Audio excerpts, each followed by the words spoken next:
어제 우리 예수님께서 내가 이제 죽고 부활하여 아버지께로 가는 것이 너희들에게 유익이다 이렇게 말씀하시면서, 왜냐하면 성령이 오시기 때문에, 성령이 오셔서 세 가지 사역을 하실 것이다. 그래서 너희들이 구원을 받게 될 것이다. 그 말씀을 하셨어요. 자, 우리 8절 한번 읽어볼까요? 8절, 9절. 자, 우리 먼저 8절 한번 읽어봐요. 시작. 그가 와서 죄에 대하여, 의에 대하여, 심판에 대하여 세상을 책망하시리라. 죄에 대하여, 의에 대하여, 심판에 대하여 성령께서 말씀을 하실 것이다. 이것을 깨달아야 우리가 다 구원을 받습니다. 구원을. 자, 세 번째, 이제 한번 어제 나누지 못한 거 잠깐 나누고 오늘 본문을 보죠. 11절을 한번 읽겠습니다. 11절 시작. 심판에 대하라 함은 이 세상 임금이 심판을 받았음이니라. 심판에 대하여 라면 이 세상 임금이 심판을 받았다. 마귀가, 세상 임금 마귀가 심판을 받았다는 것을 성령이 오셔서 깨닫게 하신다는 거예요. 예수님 당시 예수님께서 십자가에 비참하게, 정말 비참하게 못 박혀 죽을 때 다 이제 끝났다. 예수님은 십자가에 죽으셨다. 다 이렇게 이제 생각을 했어요. 근데 예수님께서 사망 권세를 파하시고 부활하셨어요. 부활하셨어요. 예수님을 십자가에 못 박은 주범이 누구냐면, 빌라도가 재판을 내서 예수를 넘겼죠. 공식적으로. 그러나 대제사장과 서기관들이 예수를 죽였어요. 그러나 그 또 뒤에 배후에는 가룟 유다가 예수를 넘겼기 때문이고, 또 가룟 유다가 예수를 넘긴 것은 마귀가 가룟 유다에게 예수를 팔려는 생각을 집어넣어서 한 거예요. 그러니까 주범이 누구냐면 마귀예요, 마귀. 근데 예수님이 십자가에서 탁 이렇게 죽어서 끝난 줄 알았어요. 마귀는 야, 이제 우리가 이겼다.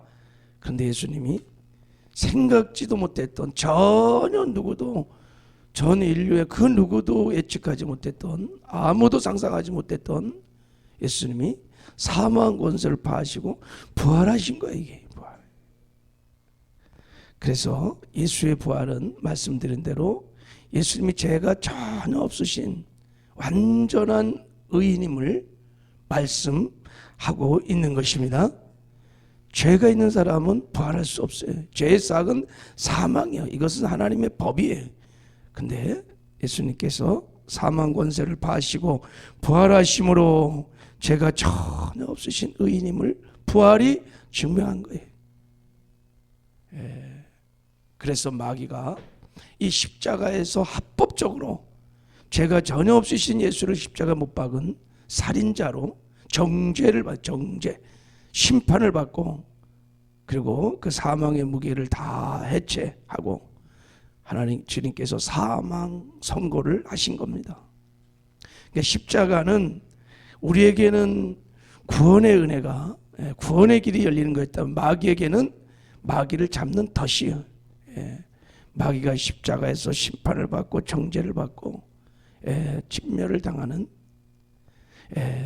그래서 성령이 오셔서 이 복음을 깨닫게 하신다는 거예요. 지금도 여러분, 유대인들은 그냥 예수님이 십자가에 그냥 죽어서 그냥 그렇게 억울하게 죽어서 그렇게 믿어요. 예수님이 십자가에서 사망 권세를 파하시고 부활하셨습니다. 그 예수를 믿으면 마귀와 사망으로부터 완전한 해방을 받습니다. 그것을 성령께서 깨닫게 하시고 믿게 하시고 우리를 이 사망으로부터, 마귀로부터, 평생 종노타는 이 사망의 두려움으로부터 해방시켜 주십니다. 그러니 내가 가면 성령이 오시니까 너에게 유익하니라. 근심 걱정하지 마라. 주님이 그렇게 말씀을 하신 것입니다. 그런데 제자들이 도무지 하나님, 예수님께서 하나님께 가신다는 말도 잘 모르고 보혜사 성령이 오신다는 것도 잘 모르고 도무지 말귀를 알아듣지 못하는 거예요. 저와 여러분들도 그 당시 있었어도 이해하지 못했을 거예요. 그래서 여전히 그들이 근심하고 있었어요. 자, 우리 한번 그런 제자들을 위로하시면서 더 놀라운 축복을 이제 오늘 말씀하시는데 22절을 한번 읽어보겠습니다. 22절 시작. 지금은 너희가 근심하나 내가 다시 너희를 보리니 너희 마음이 기쁠 것이요 너희 기쁨을 빼앗을 자가 없으리라. 너희가 지금은 근심하나 내가 다시 너희를 보리라. 예수님께서 성령으로 다시 오신다는 거예요. 조금 있으면 내가 십자가 죽어 너희들이 슬퍼할 거나 조금 지나면 내가 이제 성령으로 너희에게 올 것이다. 자, 이제 성령으로 오실 때 놀라운 축복이 있는데 지금 고별설교에 14장부터 15장, 16장을 쭉 읽어보면 성령이 오셨을 때 우리에게 일어나는 놀라운 축복을 예수님이 계속 말씀을 하고 있어요. 여러분 묵상을 하신 분들은 그게 뭔지 알 거예요. 예수님께 성령을 얘기하면서 계속 하시는 말씀이 있어. 성령이 오시게 되면 그날에는 하면서 약속하시는 말씀이 있어요. 자, 그게 16장에도 나와 있고 14장, 15장도 계속 나와 있는데, 자, 우리 23절, 24절 읽겠습니다. 시작. 그날에는 너희가 아무것도 내게 묻지 아니하리라. 내가 진실로 너희에게 이르노니 너희가 무엇인지 아버지께 구하는 대로 내 이름으로 주시리라. 지금까지는 너희가 내 이름으로 아무것도 구하지 아니하였으나 구하라. 그리하면 받으리니 너희의 기쁨이 충만하리라. 이 말씀이 14장, 15장, 16장에 계속 반복되는 것을 보이세요. 지금까지 너희가 뭐 이름으로? 내 이름으로, 예수의 이름으로 아무것도 구하지 않았다는 거예요. 그러나 이제 그날이 언제예요? 성령이 오시는 날. 내가 성령으로 올 때부터는 너희가 내 이름으로 아버지께 무엇인지 구하면 하나님이 응답해 주신다는 거예요. 이 기도의 약속을 계속 하십니다. 자, 우리 14장 한번 한 가지만 보세요. 자, 14장. 자, 우리 14장 12절, 13절도 한번 봐요. 자, 우리 12절, 13절. 자, 우리 14절 한번 읽어봐요. 14장에 시작. 내가 진실로 너희에게 이르노니 나를 믿는 자는 내가 하는 일을 그도 할 것이요 또한 그보다 큰 일을 하리니 이는 내가 아버지께로 가미니라. 너희가 내 이름으로 무엇을 구하든지 내가 행하리니 이는 아버지로 하여금 아들로 말미암아 영광을 받으시게 하려 함이라. 내 이름으로 무엇인지 내게 구하면 내가 행하리라. 이 말씀도 나를 믿는 자는 나의 일을 할 것이요 나보다 더 큰 일을 할 것이다 그랬어요. 왜 그러냐? 내가 아버지께로 가기 때문이다. 내가 아버지께로 가기 때문에 너희가 나의 일을 할 뿐만 아니라 더 큰 일을 할 수 있겠다. 예수님이 아버지께 가면 무슨 일을 합니까? 16절에 내가 아버지께 구하겠으니 그가 다른 보혜사를 너희에게 주사 영원토록 너희와 함께 있게 하리라. 성령을 주신다는 거예요. 성령을 보내주신다는 거예요. 그리고 바로 약속하기를 내 이름으로 무엇인지 이제 내게 구하면 내가 시행하리라. 성령의 강림과 함께 예수의 이름으로 기도하는 놀라운 역사가 일어날 것을 지금 예수님께서 계속 말씀을 하고 있는 것입니다. 여러분, 우리가 하나님 앞에 기도를 할 수 있는 것은, 그리고 기도를 하나님이 들으시고 응답할 수 있는 것은 예수 이름 안에 기도 응답의 약속이 있기 때문입니다. 아멘. 우리가 큰 소리로 작은 소리로 앉아서 일어서서 무릎을 꿇고 뭐 여기에 기도 응답의 약속이 있는 것이 아니라 예수 이름에 거기에 기도 응답의 약속이 있습니다. 그것이 어떻게 이루어졌느냐? 성령이 오심으로 이루어졌다는 거예요.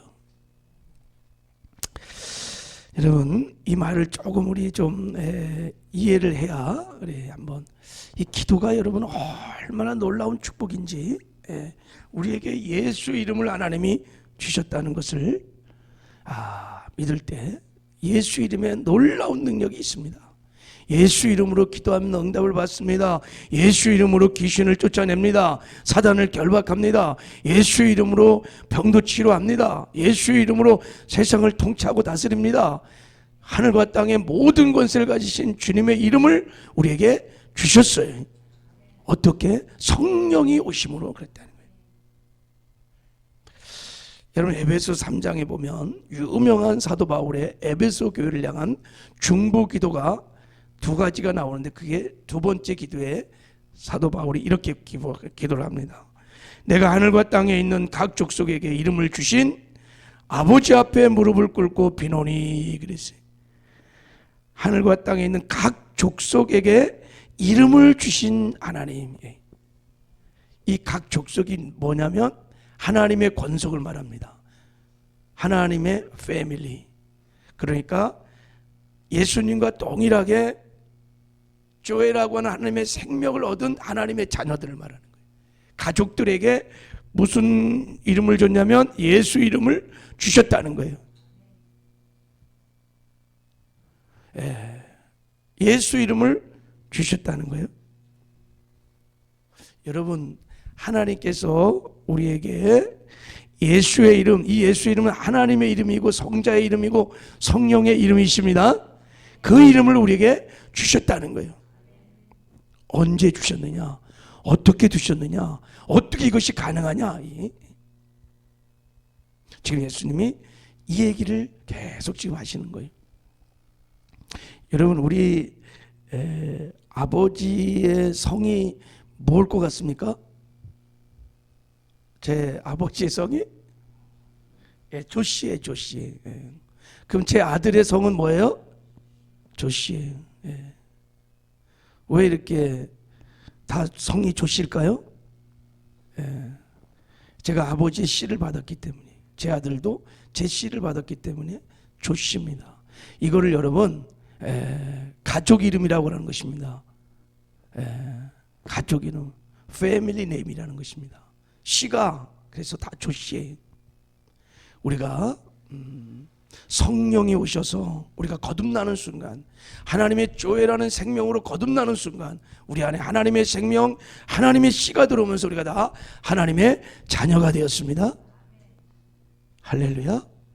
그때 여러분, 하나님의 가족의 이름, 아버지의 이름, 예수님의 이름, 성령의 이름을 우리에게 주신 것입니다.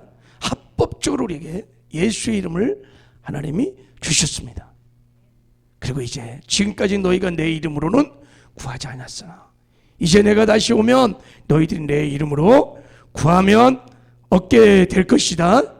너희의 기쁨이 충만하리라. 우리에게 하늘과 땅의 모든 권세를 가지신 그 영광스러운 생명의 이름 예수, 능력의 이름 예수, 구원의 이름 예수, 그 이름을 우리에게 주셨습니다. 그 이름으로 하나님의 자녀들이 성령 안에서 아버지께 구하면 하나님이 들으시고 이제 응답하신다는 것입니다. 그러니 내가 아버지께로 가는 것이 너희에게 유익하느니라. 할렐루야. 여러분 사도행전 19장에 보면 재밌는 얘기가 나와요. 유대 제사장이었던 스게와의 7 아들이 이렇게 사도 바울이 사역을 보니까 예수 이름으로 막 귀신을 쫓아내는 거예요. 예수 이름으로 뭐 하면 뭐든지 막 응답도 되고 뭐 병들이 막 일어나는 거예요. 야, 베드로 요한도 금과 은은 내게 없거니와 내게 있는 것을 내게 주노니 나사렛 예수 이름으로 일어나 걸으라 그랬더니 막 안진뱅이가 일어나고, 사도 바울이 예수 이름으로 하면 그냥 마귀와 귀신이 벌벌 떠는 거예요. 예수 이름으로. 그래서 도무지 저게, 그래갖고 이 제사장의 7 아들들이 흉내를 내는 거예요. 예수 이름으로 명한다. 이 귀신들아 떠나가라. 막 그랬더니만 귀신 들린 사람이, 귀신이 야, 내가 예수도 알고 바울도 아는데 너는 누구냐 도대체? 그러면서 막 귀신들이 이 스게의 아들들에게 막 올라타갖고 막 때리고 그래갖고 옷을 딱 벗겨갖고 뻘거벗은 채로 도망을 막 가는 일이 있었어요. 여러분, 예수 이름은 하나님의 생명을 가진 하나님의 자녀들에게만 주어진 이름입니다. 하나님의 권속들에게, 하나님의 생명을 가진 하나님의 자녀에게 하나님께서 당신의 이름을, 그 이름 안에 권세와 능력을, 생명을 담아 그 이름을 우리에게 주셨습니다. 너희들이 지금까지 내 이름으로 아무것도 구하지 않았어. 구약시대에는 하나님의 이름을 준 적이 없습니다. 구약시대에는 여러분 하나님의 생명으로 거듭난 사람이 없습니다. 예수님이 십자가 죽으시고 부활하셔서 성령이 오셔서 거듭나는 순간, 하나님의 생명으로 하나님의 자녀가 되는 순간 하나님의 가족 이름 예수의 이름을 우리에게 주신 것입니다. 그것을 지금 주님이 말씀하고 있는 거예요. 내가 가면 성령이 오셔서 너희들이 나의 이름으로 이제부터 기도하는 역사가 일어날 것이다. 그래서 사도행전에 보면 예수의 이름으로 여러분 엄청난 기적과 능력들이 나타나고 귀신이 나가고 병든 자가 고쳐지며 예수 이름으로 세상을 정복하고 다스리는 놀라운 역사가 일어나기 시작합니다. 바라기는 잃어버렸던 우리 예수님의 이름의 권세, 능력, 영광이 회복되어야 될 줄을 믿습니다. 초대교회 그 예수의 이름의 놀라운 권세가 회복되기를 바랍니다. 주께서 엄청난 대가를 지불하시고 보혜사 성령을 보내주셔서 우리에게 주신 영광스러운 이름, 이 땅에 사는 동안에 그 예수의 이름으로 사시는 저와 여러분 되기를 주님의 이름으로 축복합니다. 오늘도 그 이름으로 승리하시기를 주님의 이름으로 축복합니다.